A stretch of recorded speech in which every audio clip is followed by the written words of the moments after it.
Shout out our sponsors, GW Competitions. They run regular draws for you to win different prizes, from cash to Rolexes to cars and all sorts. It's all legit, and the draws are run on Facebook Live and Instagram Live, and you got to be in it to win it. Good luck.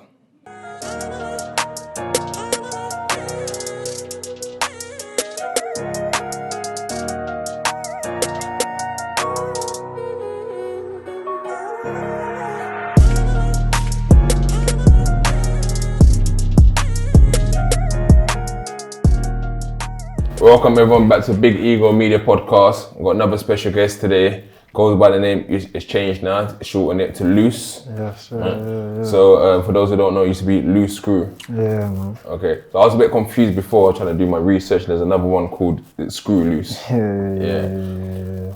But yeah, how are you doing, man? I'm good, man. How are you? Fresh home, how are you feeling? How I'm gonna feel in it, home. It's a good feeling, man. Okay. I mean, let's, as we always do with our podcast, we like to get to know the person behind who you really are. Yeah. So we all start from the very beginning. So let us know your background. Where's your family from? So obviously, area-wise, South London. Obviously, originally from Ghana. Mum from Ghana, dad's from Nigeria. So that's me, man. Do you speak any of the languages? No. I'll be getting onto my mum all the time. Like, I should know tree. But it's like if she speaks it, I'm picking up on it. But for me to speak it back fluently, I'll be tripping up on my words. But I'm trying though, man, because I want to know, you know what I mean? What about on the Nigerian side? The Yoruba, I'm not as good, but same kind of situation. I try to pick up on one or two words, sentences here and there. Yeah, man. It's good to know where you're from, good to know your roots, isn't it? 100%. So, I mean, growing up in the household, was it a single parent household, both parents together? It's a mixture. Yeah, sure. And you got siblings? Yeah, younger siblings. Where are you oldest, youngest? I'm the oldest. You're the oldest. Yeah. I mean, with that, do you ever feel the responsibility of the oldest, like, I'm the oldest, I must set an example, or is it a thing that where I am the oldest, but at the same time, everyone's got their own life? Obviously, the older I get, the more I start to obviously see that, yeah, like I've got to set some sort of example or teach some sort of lessons, you know what I mean? Done what I've done, gone through what I've gone through, so it's like, yeah, I've got to let the younger ones know that this is not the way to go, you feel me? I mean, how was you academically?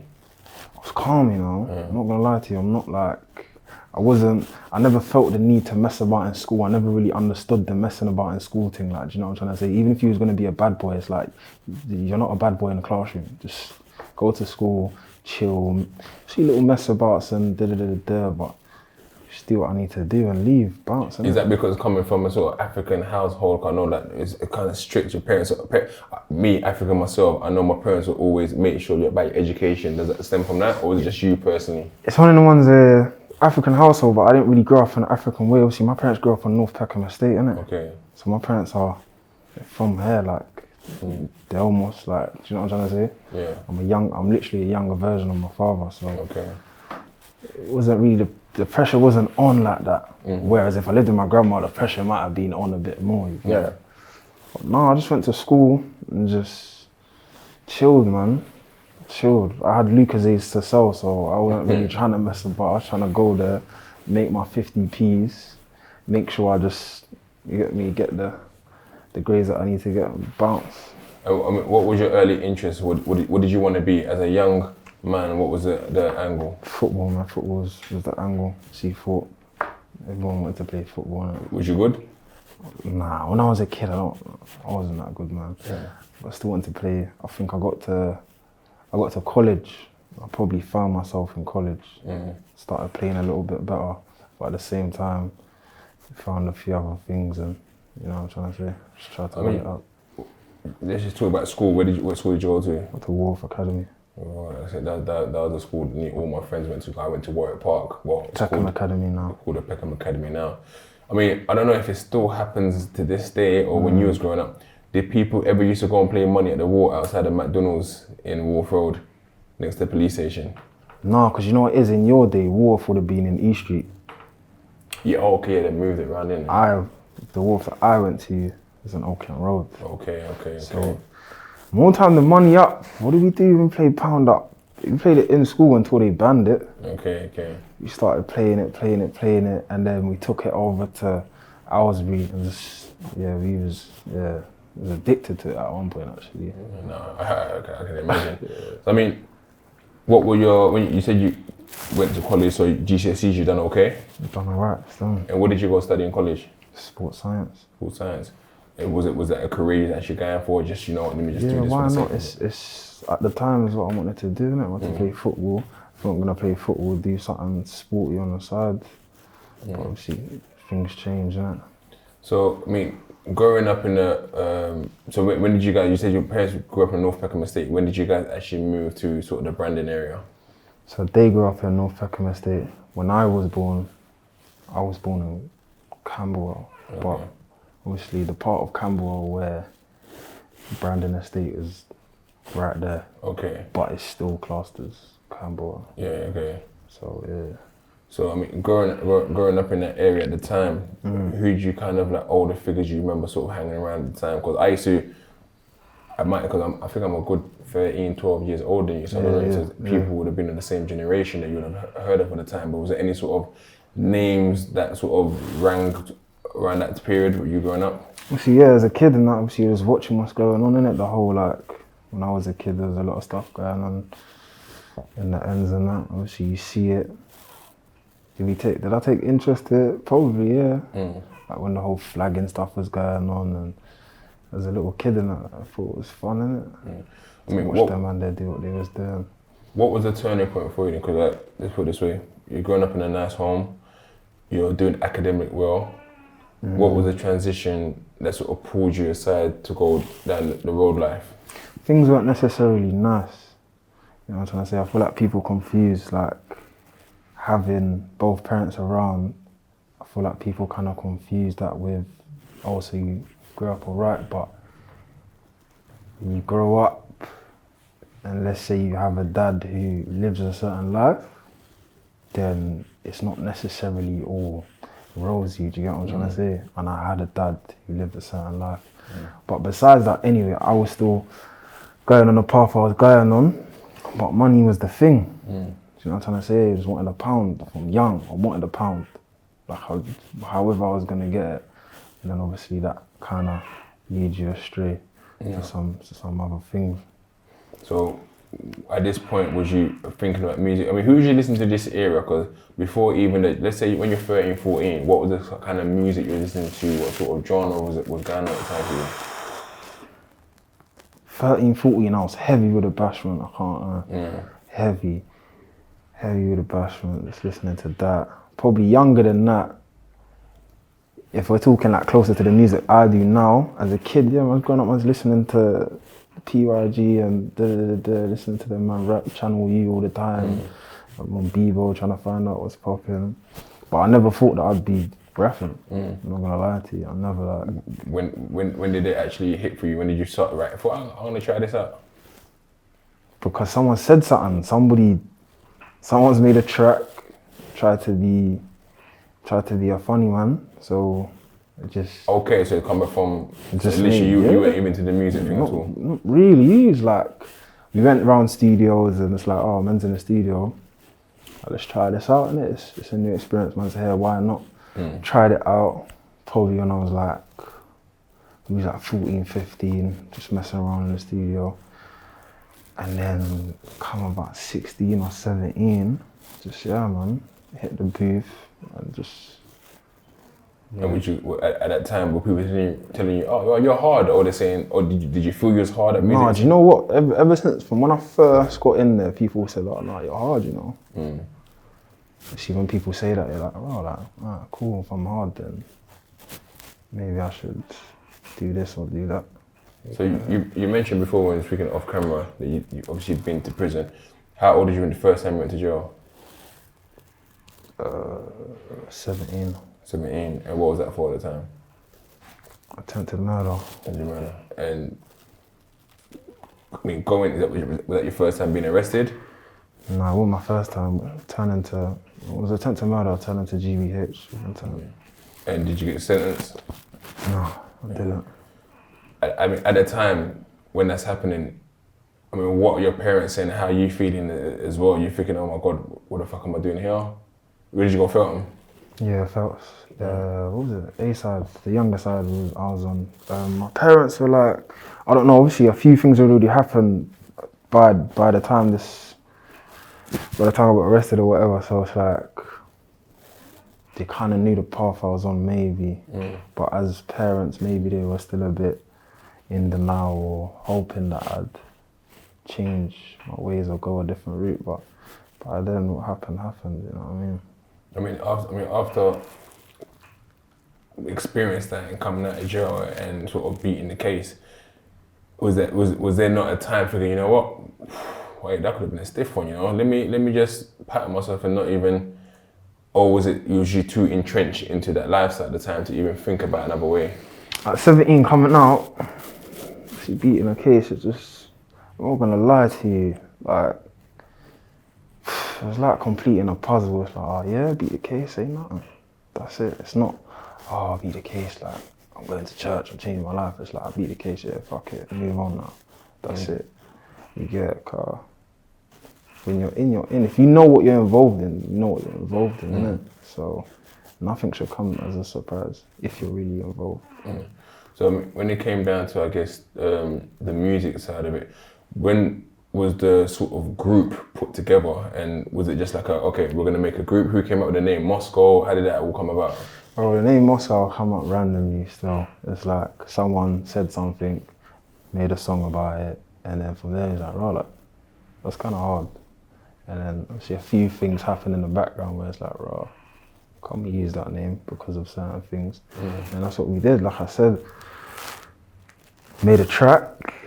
And it popped. Like, that was the Moscow March. Yeah, like it just popped. Obviously, my brethren had already made music before that and released it. She tried to do their thing, but that wasn't me. I was just in the video, yeah, show face. Then I've gone to studio, rest in peace, brother GB, we made a tune. Me, him, and my boy Tizzy, and it just, yeah, like, after a month, I didn't even get what was going on. I just kept seeing it, parties. It's getting run. I'm saying, bro, like, what did man just do? Then it was like, yeah, you got to keep going. But let's keep going. Then from there, just studio, video. At that point, did you ever think that, bro, this might be an avenue, or just like, oh yeah, we've done a tune, it done alright, it's cool. Or did you ever think of the long way of, you know what, bro, if you stick to this might be an angle to keep going? Obviously, when you're doing music, at any point, when you're receiving recognition, in your head you're thinking, yo, like, yeah, bro, I'm about to be the next 50 Cent. But at the time, I never knew the industry like that. So it was more just hit studio, chat some shit and drop the track. And yeah. And at that time, what was the reaction amongst the camp? Was everyone saying, you know what, every day let's hit track, let's do more songs? Or was it like, you know what, let's actually have strategy? Nah, there weren't much strategy. There was definitely some dodgy guidance. Dodgy guidance. So, do you get it? We were just. I mean, talk us through that. What kind of, like, because there's young people now watching who might have a track to more that goes viral. So for them to avoid those sort of dodgy guidance, like, what did you guys actually? What advice was you getting at the time? It was just weird. Like, I just feel like people weren't. I don't know if people were really wanted man to excel or wanted man to be in a certain place, you get, when I deep it anyway. But like I said, back then when we was doing for drill anyway, the industry wasn't the same. So it's a different vibe now. I feel like if you come up today and you start popping and you go viral today, the kind of support of people that may be around you is different to back then. Where would you sort of rank that song amongst drill history and the impact that it's made? Boy, if I talk now, they're gonna tell me to shut up. I swear down. Cause me personally, like, yeah, I feel like there was a handful of groups popping at the time, already doing their thing, 100%. But when we dropped that track, that was at a time where, like I said, the drill industry was kind of different back then to what it was now. And I'm gonna say for free that my track had impact. It had its impact, and then obviously Yeah, and then Do you think you guys didn't understand what you had at the time? No, definitely not. I can only imagine if we made that track now and it received the same recognition now as it did then. We'd be in a different position. Different. But that's how it goes, isn't it? I mean, of course, people for me to discuss this. I don't really want to touch too much on gang stuff and stuff like that because that's not what we're here for. But like, do you think that's had a kind of impact on your career? Because the whole issue of other areas and other people, do you think that's impacted where you could have been in terms of the industry? Of course. Like sometimes, man, look at it and sit down and think, bro, like all this madness and that, bro, like it's just fucked up my shit. But at the same time, in some aspects, I'm here, and what I'm doing now, what I'm able to do today, is because of certain things that's happened. So man just has to see it as what's happened. I'm alive, I'm breathing. Let's go, innit? I mean, you said something there that you're alive and you're breathing. Right? I talk about all the time, right? I showed you guys a video just before we started. My friend Nerves, he's from Woolley Road as well, and he passed. I know more than 20 people that I grew up with that have been killed in the streets. More than 20, so I can't even count on my fingers and toes, right? And you just said something there, I'm alive and I'm breathing. You're alive and you're breathing, that's an amazing thing. When you see sort of things that happen in regards to friends that you've lost, or you said RIP GB, RIP Incognito, is there a sense of, people always say, sense of guilt? Like, you understand what I'm saying? Like, you know what, bro, I made it out and my brethren didn't. Does it give you a sense of sadness? Of course, because I'm living my life. Even to make it to the age I'm at now, a lot of my friends didn't make it to this age. Like, nowhere near. So it's like, raw, man, like, man's got here and certain man didn't make it here still. So it's mad. How did you cope with the losses, especially when you're in prison as well at times as well? How did you cope with it? I was in prison for everything. All my friends that died, I was in a jail cell. So it's like, sitting here now, I couldn't even tell you what was going on at the time. I can't really remember, it's blurry, but you can only imagine, innit? Yeah. Like your friends die and that, man's not even, not there. You can't go to the funeral. Can't do nothing. I'm just riding bang up, can't do nothing, so. Was you writing a lot while you was inside? Yeah. That's the funny thing. At first, I wasn't. Then I'm just listening to the radio constantly, car. That's how I killed my time, and I listened to music. And I'm just hearing stuff. Like I'm hearing drill music at 8 in the morning on the radio. I said, yo, this is going somewhere. That's what made me start to write. How tough was it in jail for you, if at all? Because I guess for me, the toughest part was always kind of missing being around your family and stuff, but jail itself isn't as tough as you think it would be. Did you ever expect it to, I mean, how did you handle it really inside? Obviously, I'd gone to jail this time. I've been a couple times. So I know what to expect. I know what to do. I know how to move. It is what it is. How different was it, I guess, until the first time? You talk us through the first time. Was you ever nervous? I always ask people who go to prison and I get different reactions. Some people say, yeah, I cried. When you first went to jail, did you shed a tear? No. You didn't? Not really. I'm not gonna lie to you. I ain't that guy still. Whatever you throw at me, I'm gonna handle it. It might piss me off. It might throw my emotions off a little bit. I might get annoyed about this, annoyed about that. But man's just gonna handle what I gotta handle. First time I gone to jail to Feltham, I'm looking at my codie like, listen, bro, hop off this bus, and the first person that chats shit is getting smacked in the face. Car, you're going to jail for the first time, so you're in your head. It's like, I remember what I see in them movies. I remember what I see in them. Do you know what I'm saying? I remember what I see in them TV shows. So you get it. The first man to say something wrong, just bang him. Don't talk about it, just bang him. Because we're in jail, innit? That's what it's supposed to be like. You go, you realise it's not like that. Because hella man are not like that. So you get it, man's gone to Feltham. Me and my colleague, 6'2". I'm skinny, but he's kind of stocky. Man ain't really like that. Man, I'm 5'5". Walking You around, really had the height, chatting nonsense and that. Like, you're not really like that still. So it wasn't a thing. It wasn't a thing at all. Obviously, going to big man jail, I think I landed in 1-0. That was a bit more like, oh. That's exactly what happened to me. It's a little different around there. So man's gonna have to move a little different. Because in film, you're kind of the oldest, you're the biggest. Yeah. And now, cause I turned 21 and sent me to Wanzo, so now you're the youngest. And there's big man there who pump weight. So, I mean, how did you find that transition? But I found big man jail, it was a lot calmer. Everyone just got on with their time. That's exactly what happened to me. I didn't even go to big man jail at 21. I went to big man jail at 18. Okay. So, and I kind of just turned 18. Obviously coming from Felton with a mentality, like I said, bro, anyone says anything, I'm banging you in your face. I've gone with that mentality. It's a couple older people that I know from the ends and they're just like, chill out, bro. Like, you ain't got to do that. Like, just calm down. You're on this starred up thing, but you don't need to be. Then you slowly realise, it's calm, man. More time. She's jail, so things still happen, but it happens kind of differently.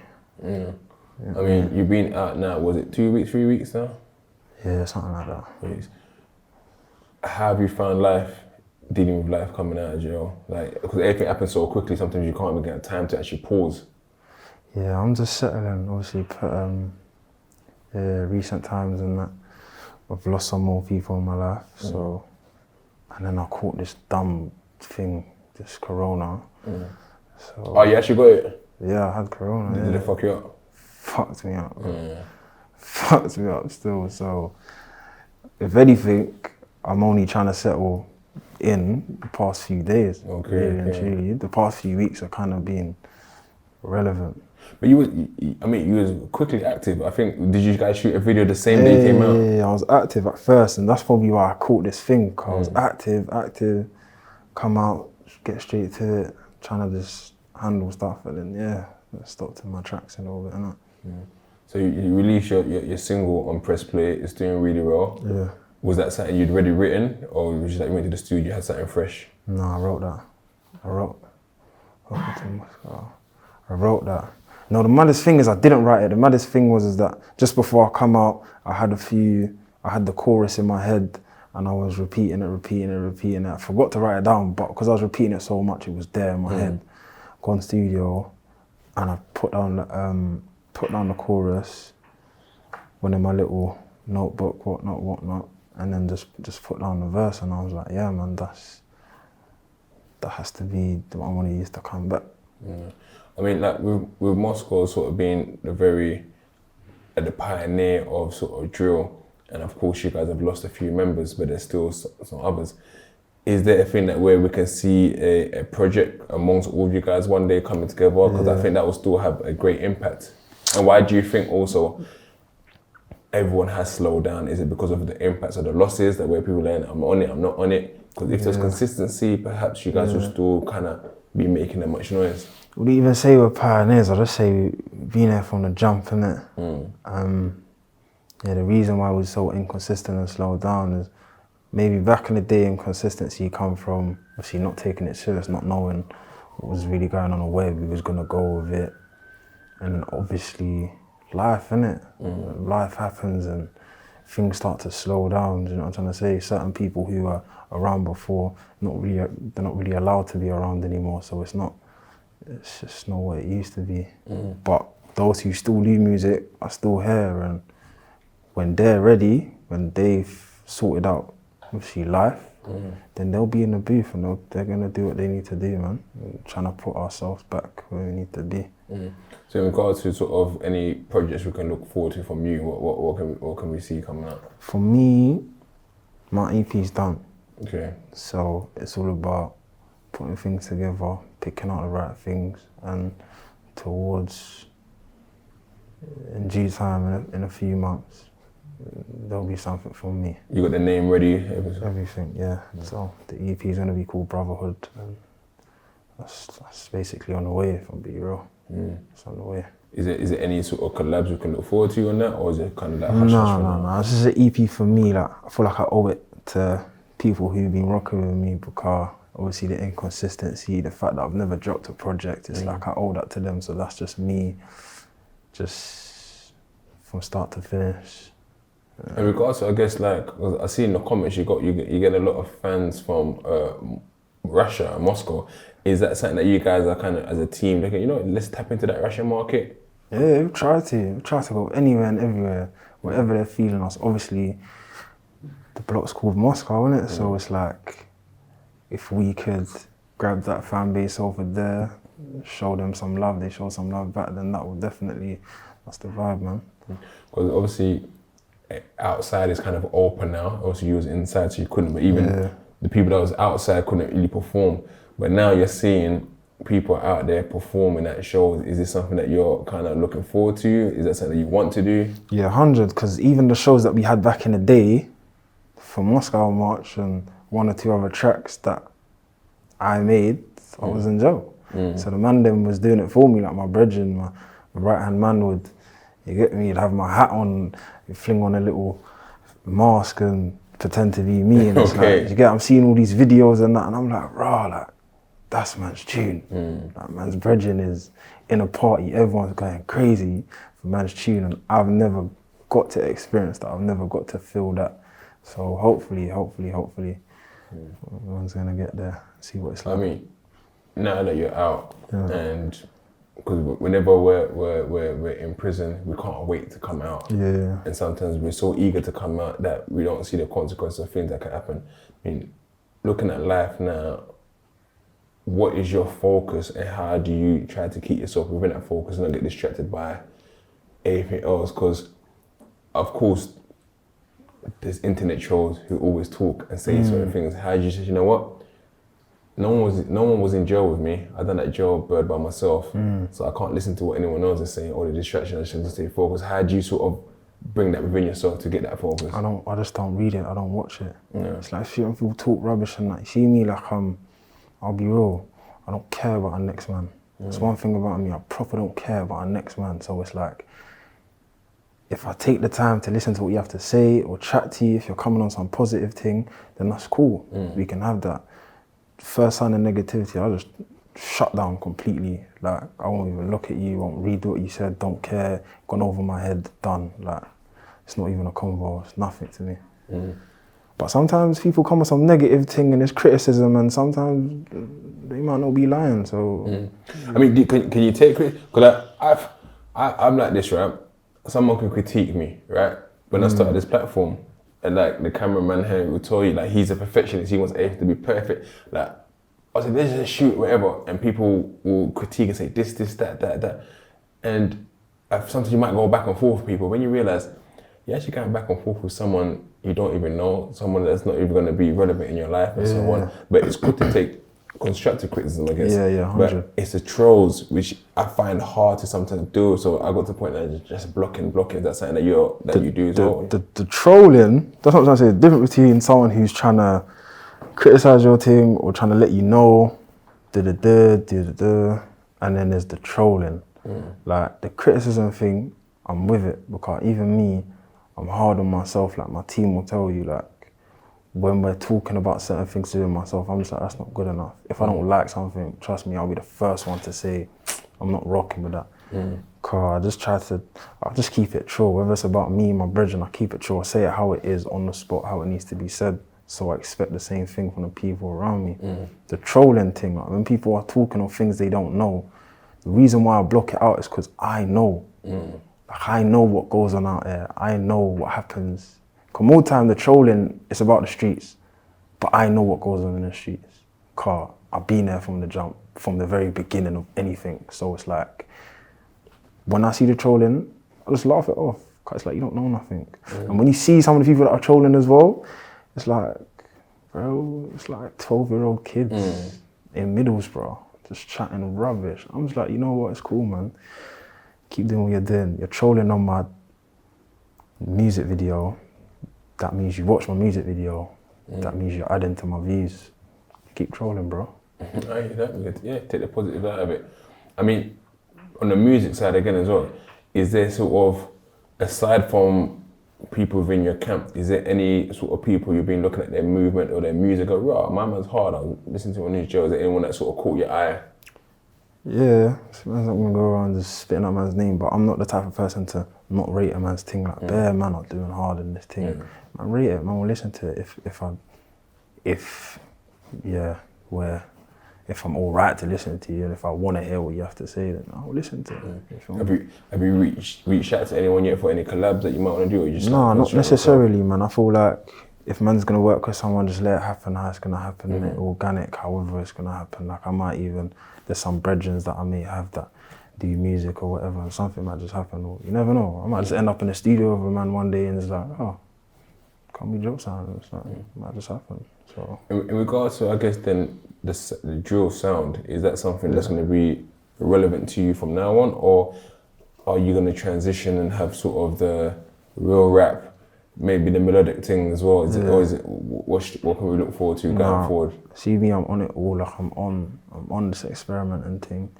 Real rap for me is something I've really tried, and right now I can say, like, at this current moment, the best track, in my opinion, that I've ever made, my favourite track that I've ever dropped in the booth, is a real rap thing. Okay. Like, I can't wait to drop this track. So, yeah, man, I'm on it all, whether it's melodic. Can you sing? Can you sing? Bro, trust me, the vocals are there, steady. They're there. That's what I'm trying to say. I'm on all of it, man. I'm on all of it. So whatever you throw at me, I'm gonna try it out. Why not? See what happens. You never know, man. So what can we see, I guess, over the next couple of months? A few freestyles just before the EP comes out. What can we sort of look forward to in between? It's more releases, because obviously besides the EP, there's tracks to be released, isn't it? Tracks to be released. There's a few freestyle platforms that I've already stepped on. Hopefully we get to see them come out, and yeah, man. Any other videos to come out soon? Yeah, hopefully start to shoot a new video for the next track, which was previewed on the back of Welcome to Moscow. Okay. Let's hop out. Hopefully we can get the ball rolling on that one still. Like I said, for me personally, it's been a pleasure, man. It's like, I like to get people on here to find out their story. It's not just about trying to glorify badness or try to, it's like, you know what, let's actually understand this person, where they come from, and I feel like I've got to know you a bit better there. So all I can say personally, from someone that's a bit older, from the ends, is that keep doing what you're doing, try to stay focused. Your manager seems like a good kid as well. Don't mean to say kid in a patronising way, but also I'm a bit older, but like, you seem like good people, seem that you've got your best interests at heart. So you man, just stay focused, stay out of trouble, and go and get that money, man. It's the vibe, man, it's the vibe. Appreciate it.